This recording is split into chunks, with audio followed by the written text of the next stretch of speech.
Railtour train had just arrived on Sodor. Its engine pounded along the rails as he made his way to Knapford.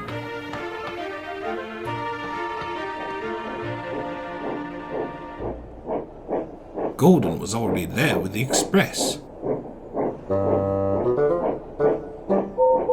"Hello," he said to the visitor. "I'm Gordon. You must be here for a rail tour." "You're right," the visitor said. "I am the Duke of Gloucester." "Oh, yes," said Gordon. "I've heard of you. Some engines at Barrow told me about you." "Ah, yes, the Duke's reputation often precedes him." "In that case," Gordon chuckled, "they said you were a very lazy engine." Duke of Gloucester frowned. "Lazy?" he protested. "I? What nonsense! The Duke is a very powerful engine indeed." Gordon laughed. "Very well, then I have no other choice but to prove it," he continued. "When your next train is due out, I will pull it, with you still attached." Soon the arrangements were made, and Duke of Gloucester was coupled to Gordon. "This is never going to work," huffed Gordon. "You only make me late." "On the contrary," Duke of Gloucester announced, "I intend on being early." And when the guard's whistle blew, he pulled and strained as Gordon and the coaches drew out of the station.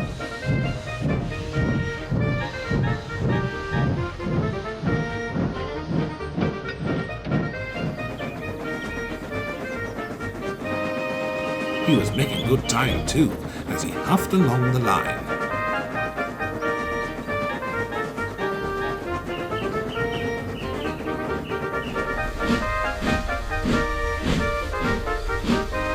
They soon came to the next station.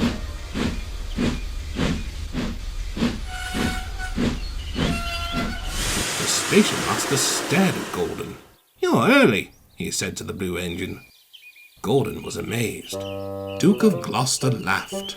"Now that you know of my strength," he said, "don't ever doubt the Duke's abilities again."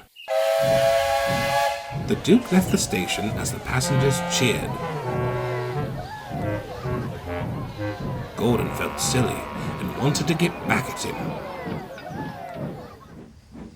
Later, Gordon was grumbling in a siding when Henry arrived. "What's the matter, Gordon?" he asked.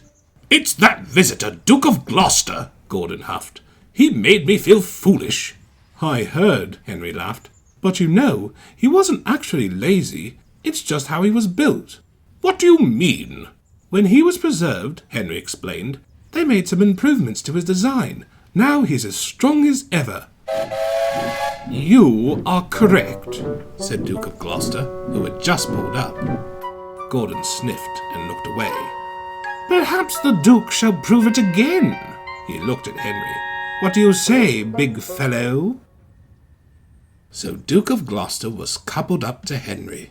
"Before I begin, Henry," he said, "please put on your brakes." Henry frowned. "That won't work," he said. "You'll only hurt yourself. Trust me, the Duke will triumph." So Henry applied his brakes, and the Duke puffed and pulled the green engine all the way to the end of the siding.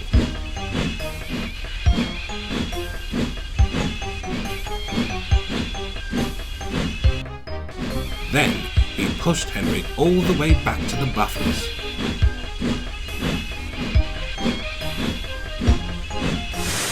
"There," Duke of Gloucester huffed. "The Duke has pulled and pushed an engine with its brakes on. Only a very strong engine could do that." "I just so happen to be a very strong engine myself," Henry announced. And he pushed Duke of Gloucester all the way to the end of the siding.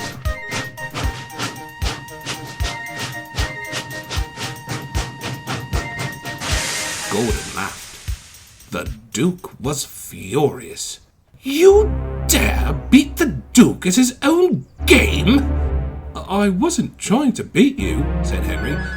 "No one outwits the Duke," he fumed, as he angrily puffed out of the yard.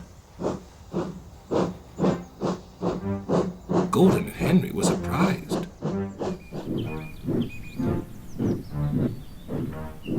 Duke of Gloucester had stopped at a water tower. He muttered angrily to himself. "Cheer up," said his driver. "Those two engines know you're strong now. You've proven it twice and that's enough." "But Henry pushed me," the Duke fussed, "as if I weighed nothing." "So they have their own strong engine on the island, no different than anywhere else you've been." "But I've never been shown up before," Duke of Gloucester said. "I don't intend to now." Then Murdoch passed by with a heavy goods train.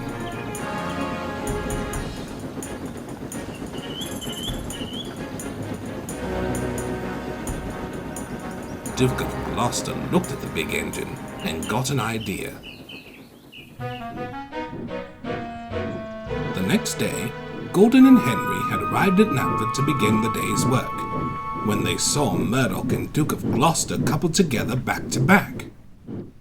"Whatever is this?" asked Gordon. "Hark, I say," Duke of Gloucester announced. "Now you will see the might of the Duke as he pulls against this mighty engine." "This isn't going to end well for you," said Murdoch. "You're going to get hurt." "Silence!" Duke of Gloucester called out.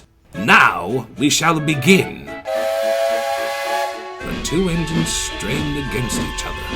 Duke of Gloucester puffed and pulled as hard as ever he could.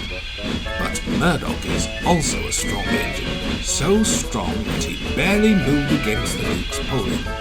He pulled, and he pulled, and he pulled, until... One moment he was on the rails. The next, the coupling broke and he shot forwards into the buffers. No one was hurt, but the Duke's front wheels had come off the rails and were resting on the ballast. Duke of Gloucester felt ashamed. Murdoch helped Duke of Gloucester back on the rails. The Fat Controller and the Railtour manager spoke to him severely. "There are many ways for an engine to exhibit their strengths," the Fat Controller said, "but certainly not like this." "This could have been much worse for you," the Railtour manager added. "Be thankful that your damage was minimal." "I'm sorry, sirs," Duke of Gloucester muttered. "Hopefully now you'll understand that you don't need to be boastful to get your point across," said Henry. "We never meant to make you feel silly," added Gordon. "And next time you won't put yourself in harm's way," finished Murdoch. Duke of Gloucester could only agree.